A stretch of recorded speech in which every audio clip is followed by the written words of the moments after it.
The London-based Syrian Observatory of Human Rights says all of those kidnapped are Sunnis and include the women, children and family members of President Assad's forces. Joining me now from Beirut is our correspondent Adam Pletts. Adam, what's the latest on those kidnappings?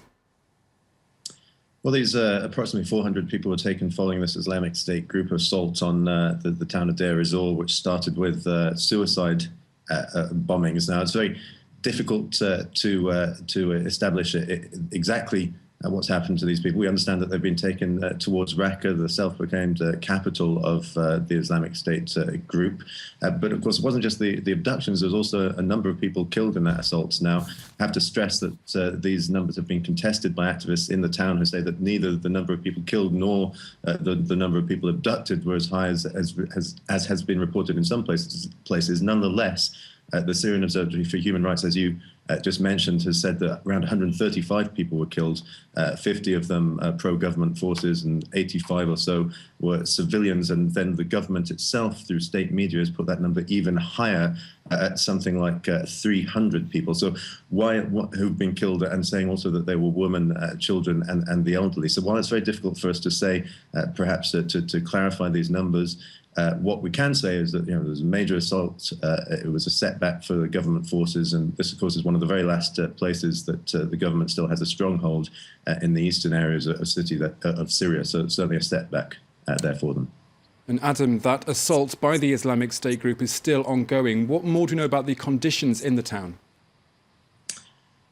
That's right, and the Syrian government forces launched a counter-offensive supported by Russian airstrikes.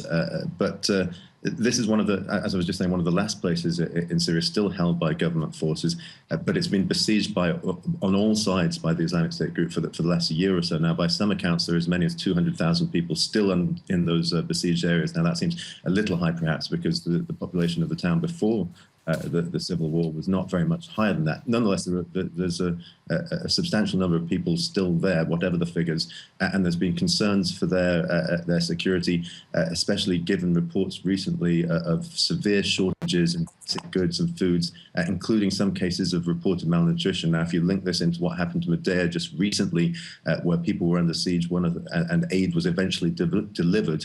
One of the main points that aid organizations were making was that that's not the only place in Syria by any means that's in those kind of conditions. And of course, here we see in Deir Ezzor, this is exactly one of those other places that they were talking about. So very severe indeed for the people who are still trapped there, besieged, although they are getting some food by way of airlifts by Syrian helicopters and Russian aid drops also.